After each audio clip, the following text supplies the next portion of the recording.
there's just so many things that concern me. You know, one of the things that really concerns me is this assisted suicide thing. That 1 in 20 deaths in Canada is now assisted suicide. That's insane. Well, listen, my view is that people should have the choice, but the concern we have is the suggestion that it would be offered to kids or offered to people whose only condition is mental illness. Right. I don't agree with that. My concern as well. I mean, if someone's got a terminal, like a good friend of mine went to Oregon to end his life because he had ALS. Okay. But I mean, he was gone. I mean, he could barely talk at the end of his life. His name is Michael Lair. He was a regular guest on Kill Tony. Great guy. Right. And it was horrible. I mean, watching him fade away, and he wanted to go out on his own terms. So he went to Oregon for assisted suicide. And there's a place for it. Yeah. But I mean, there was a kid recently in Canada, and he did it for seasonal depression. I'm sure you're aware of that case. I am. Like, who allowed that to happen? Who didn't counsel this young guy? Who didn't give him a hug? Who didn't tell him about diet and exercise and changing your surroundings, your lifestyle, and just do something to give you some hope and happiness? Like, seasonal depression? Really? You're going to end your life, this beautiful life on this planet, for seasonal depression? That's crazy. That's why we have to do more to give people hope when they're suffering with mental illness. Yes. Give people the sense that they can take back control of their lives. I think we do have to promote fitness more because it gives people, it turns them into a subject that controls their surroundings rather than an object being controlled. It teaches people that hardship is temporary and that the aftermath is positive. And we have to reinstill people with a sense of meaning when they're going through hardship, rather than to say that it's all over. And I think our system needs to be geared towards giving people all the best options to live on, rather than just suggesting MAID as the automatic path for the system to impose on people. So one of the things our party is pushing for is to make clear that public servants who are getting phone calls from people who are in need of help for something, they shouldn't be offering that. They should be offering MAID. People can seek it out if they want, but when you're calling up saying I'm poor or I'm struggling or I'm having a mental illness or I've got an injury, we shouldn't have a government worker saying, well, consider MAID. Well, the unfortunate thing is that any organization that gets formed wants to grow, and you get financial incentives, and then you hire more people, and then it gets bigger, and then what do you have to do? Well, you have to keep doing what you're doing. Exactly. Well, what are you doing? You're killing people. So you're going to kill more people because you're actually financially incentivized to put more people through this program and end their lives. And the lesson I take from that is that it is not about whether you have a gazillion dollars or whether your life is easy. It's whether you have some meaning to invest your life into. And I think we have to infuse people's lives with meaning so that they can live a good life. Well, that's a great message, and I think that's one of the most important parts of being a leader is having a great message and having a great philosophy and having a great perspective. And I mean, that's what disturbed me the most about when Trudeau was running the country, that I didn't feel like, I felt like he was manipulating people with woke politics and ideology, and that it was just this weird slippery slope that people were falling down where they're losing rights and you're losing your ability to express yourself. And it just really disturbed me because I always felt that Canada was like one of the freest places and one of the most open-minded places. And it just, I didn't understand how it could fall so quickly.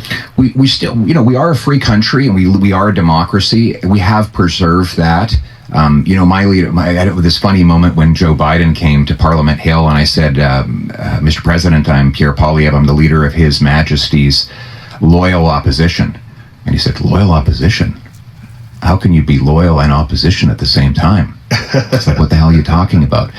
And because you guys have a system based on a republic, whereas ours is the British system.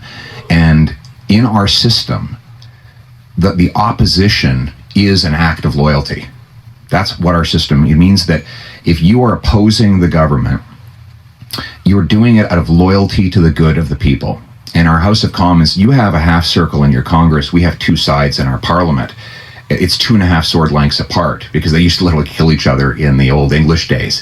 But the idea is the opposition is to prosecute the hell out of the government, make the mighty low. The most powerful people in the country are supposed to tremble every time they walk in that place, because every mistake they made, every abuse of power, every corruption they might have done can be exposed and in front of all eyes.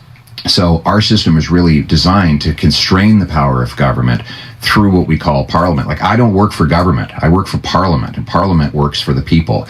We call it the House of Commons because it's the house of the common people. It's green in there because they used to meet in the fields of England. And so I really view the role of our parliament to limit the power of government, to maximize the power of the people, make people bigger, stronger, and more fulfilled by having the government narrowly focus on the things it's supposed to do. Roads, military, basic social safety net, borders, police, etc., but then leave people alone to live their lives. Or the best-selling truck in America for 45 years now is the Ford Series. It's aluminum. It's a military-grade aluminum body. You guys can't make enough aluminum here. You don't have enough bauxite or electricity to convert it into aluminum. You get your aluminum from us. A tariff does not bring the production to America. It raises the price of the aluminum and therefore the F-Series truck. Get rid of that tariff. You lower taxes. You lower the cost of an F-Series truck for the miner in Appalachia or the electrician in Ohio. And that's just on the affordability side. There's a lot we can do with our minerals to make the continent a hell of a lot safer as well. So I think it's in America's interest to come towards a tariff-free deal and trade freely as friends, and that will be good for both of us.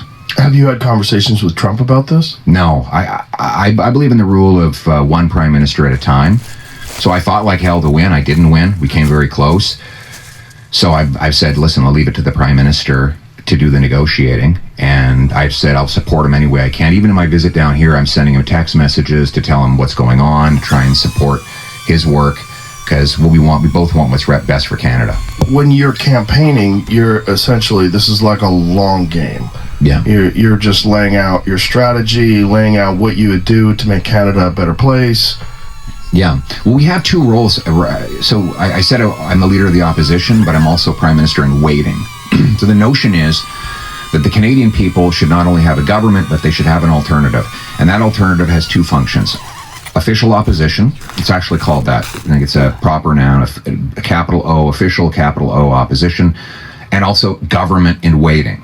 So you have to be prosecuting the government, but you have to present to yourself to people in a way where they say, yeah, that guy or that team could actually be the government. So those are the dual roles that I have to carry out. Oh, if you were elected, let's say you get in right now, what's one of the first things you would do? I would unblock our resources. So we have the most resources of any country in the world, per capita, bar none. We need to make it happen, though, we need to have the fastest permits anywhere in the world and the lowest taxes on producing those resources. We're the fourth in oil, the number one in uranium, number one in potash for fertilizer. We are the fifth biggest supplier of natural gas. We have the longest oceanic coastline. Like we have 12 of NATO's. We have 10 of 12 of NATO's defined defense minerals. So, you had that guy, Palmer Luckey on. Mm-hmm. I don't think he can make his stuff without Canadian minerals. Maybe I'm wrong, maybe he'll correct me, but like night vision technology, you need to have germanium for that. You need to have gallium to make semiconductors and radar. You need to have aluminum for armored vehicles and airplanes. You need cobalt for heat-resistant alloys and fighter jets. You need tungsten for armor-piercing ammunition. We have it all. And what I want to do is unblock those resources, produce them in abundance for ourselves and our allies, make $200,000 paychecks for our trades workers, build up an enormous strategic stockpile of it so that we have tons of leverage in international relations. And if, God forbid, there is ever a global conflict, we would have all the resources necessary to win it. So, but we need to get rid of a lot of laws that are blocking and replace them with laws that have fast permitting so that we can produce this stuff on scale very quickly. So is the concern the environmental impact of extracting these things? Is that what's holding it up? That's the ostensible reason. But I just think across the Western world, like Europe, UK, parts of the US, and Canada, there's a problem with bureaucracy just growing way too damn big. Like, the First Nations in our country are incredibly forward-looking. The Squamish built 6,000 units of housing on 10 acres of land. You can believe it. In a city of Vancouver where it's very hard to get a permit to do anything because it was their land, so they did it. They're building now an LNG liquefaction plant where they replaced an old dirty mill. So they cleaned it up and put an LNG plant there. But the federal government took a lot of time, 14 years, to give them a permit. So we need to think like they're thinking, which is entrepreneurial, speed of business, get it done quickly. That's how you develop. Like, we have this community in my district. It's called Hardisty, 600 people. They manage $100 billion of oil in a town of 600 people. Why is it there? Because their municipality offers a permit in 1 week with 1 page. And I wanted to tell this story, so I called them and I said, can I have someone come and do a video with me? And they said, we don't have anyone here. We don't have like bureaucrats that can help you. They're all out on their farms right now. They come in, they stamp the permit, and they go back to their farm. Well, that's why we have $100 billion of energy moving through the area, which is bigger than the GDP of many countries, because they have fast permits. And that's what we need in Canada. We need to be the fastest place to get things done. The bureaucracy and the time it takes for permits and... Yeah, like a lot of things. So regulations. We have the same thing in housing, and so do you. Like, if you look at... California is terrible. Like, why is there such a housing shortage in California? It's because it takes forever to get a permit, and there's always bureaucracy standing in the way, and it totally screws over the working class youth who can't find a place to live because they're not being built.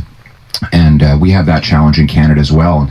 Well, that's why I proposed ideas to cut the bureaucracy and the taxes so that we can build affordable homes for our youth, because right now we have a whole generation that can't afford homes.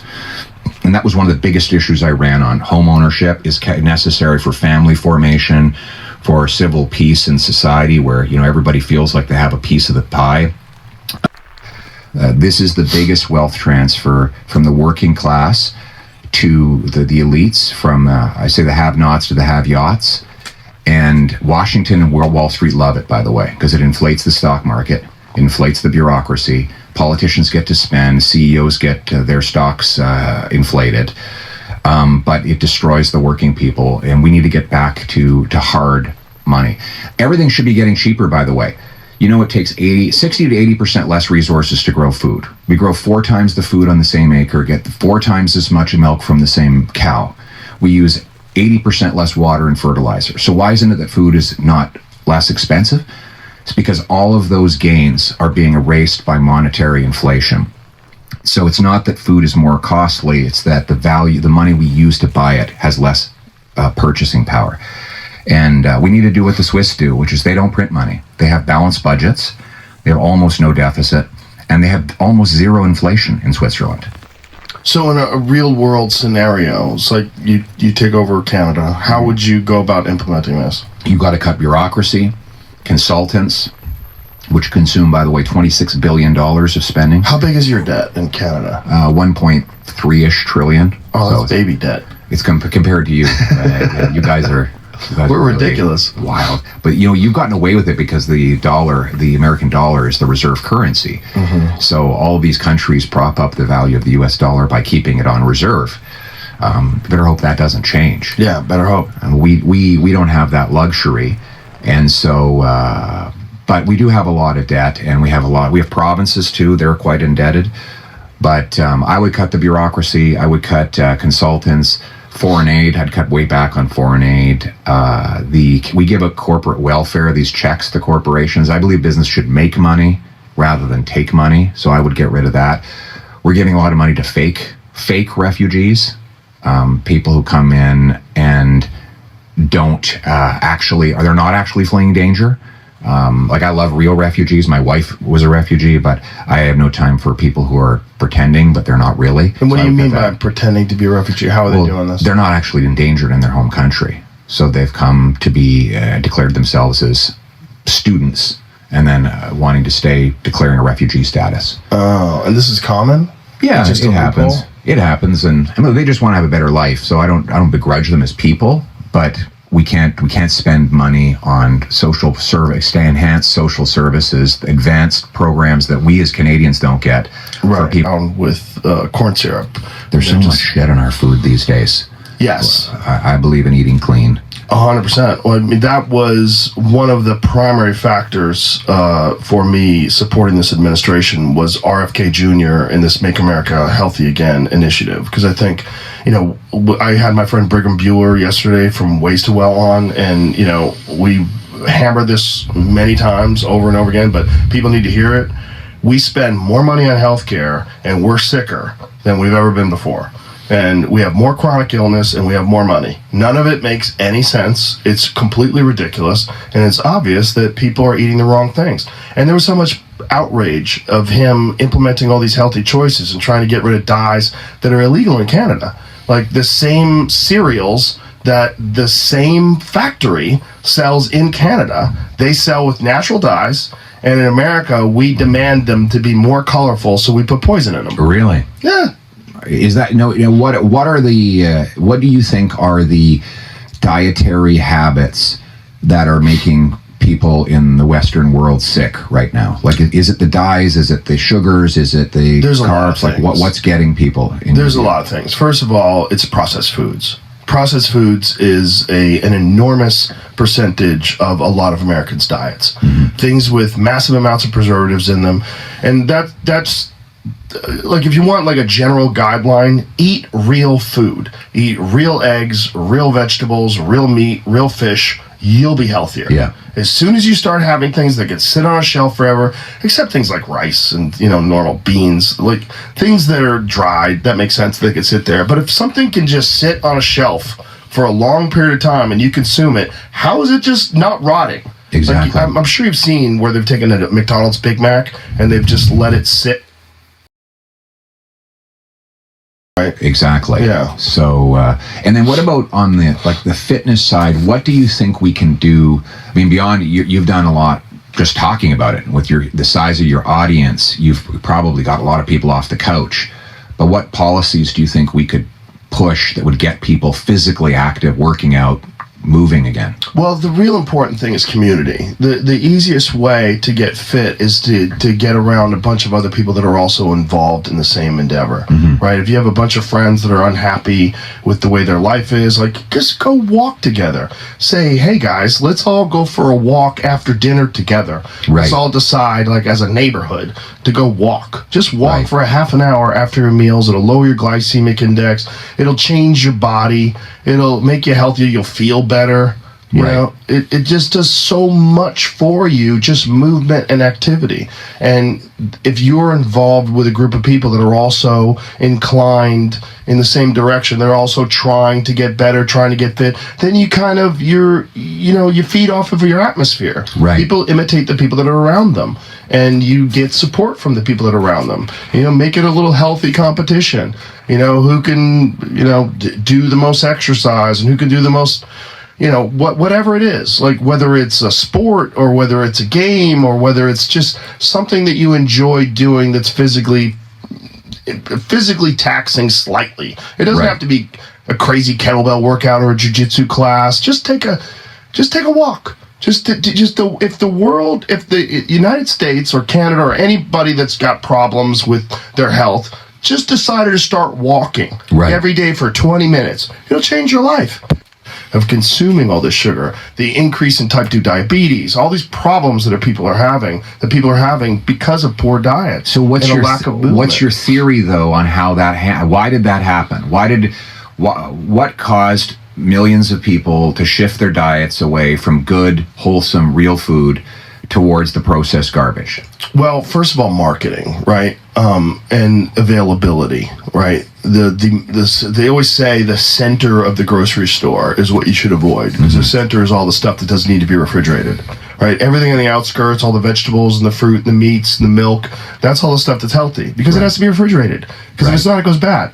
Things that can just sit on a shelf, but things that sit on a shelf forever, those are the things that are the easiest to profit from, because you don't have to worry about storage, you don't have to worry about refrigeration when you're processing or when you're moving them and transporting them. Just education is the most important thing, because there's a lot of people that don't know how much their diet impacts them. And then there's also the problems that happen in this country where the sugar industry literally bribes scientists to pass the blame on saturated fat and pretend that this was the cause of all these heart issues that people were having and all the obesity, that it was just fat. So then people started eating all these seed oil rich foods like mayonnaise, like margarine and corn oil and canola oil, all this. When it's better just to have tallow or butter. Yes, it's like natural food. Your body knows what to do with it. Yeah. You aware of Ibogaine? No. So, former Republican governor of Texas, Rick Perry, is involved in this Ibogaine initiative here in Texas. And one of the things that they found, he works very closely with veterans. And, obviously a lot of these guys, they come back from the war, they have PTSD, they have a lot of pain, they get addicted to pills, and then they have an incredibly difficult time getting off of it. And there's a treatment called Ibogaine. And Ibogaine comes from the iboga tree. It's like a natural psychedelic that has no recreational use whatsoever. Okay. It's not fun. And it's apparently a brutal 24-hour experience, but it rewires the brain, stops the pathways of addiction. And just one Ibogaine treatment, one session, the amount of people that never go back to using those drugs is in the 80%. Really? When they do 2 sessions, it's in the 90s. Wow.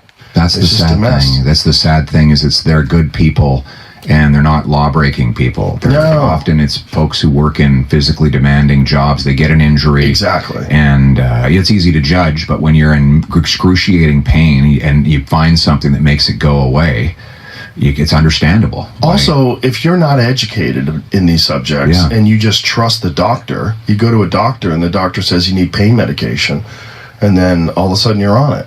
It's easy to see how people get locked into that, and then they can't break loose. So the pathway to physical addiction it's so well known and studied. It's very, very addictive, which is why it's so horrific that they actually promoted the fact that these things are not addictive when they were promoting them. No, they knew exactly what they were doing. They were absolute crooks, and I'm hoping we get big settlements out of them the way you did down here, and I want to put all that money into treatment and recovery, get people off these drugs.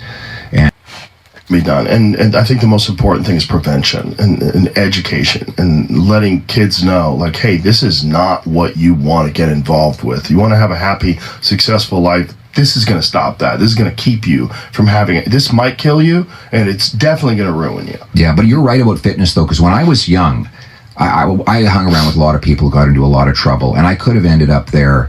The reason I didn't, frankly, is sports. So I had something else to drive me. So it's one of the reasons why we need to get our young people active in sporting activities when they're in that age group, because if you're not giving them an outlet, then they'll end up down that scary path. Oh, 100%. And also you realize that if you want to be effective in sports, like, you can't party. Exactly. It's like it'll rob you of your vitality. It'll rob you of your performance. No, like, leave people alone. Let people have a glass of whiskey. Let people have a glass of wine with dinner. Leave them alone. Like, stop coming up with laws where you can impose your values and your morals and your judgments on other people. Let them make their own personal... Look, if you want to eat a fucking cheeseburger, eat a cheeseburger. If you want to go and have 5 Big Macs, you should be able to. I don't think you should do it, but I don't think there should be a law stopping you. And I think that should apply to a lot of things in life, and we'd be a lot better off. Well, the bottom line is that if you cannot trust a man to govern himself, how can you trust him to govern for others? Like, if you think that human nature is so flawed that people cannot make decisions for themselves, then how could you possibly trust human nature to make decisions for other people, to impose decisions on their lives?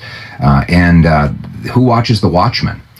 We're constantly told we need to be kind of guided by these people from ivory towers. But who are these angels anyway?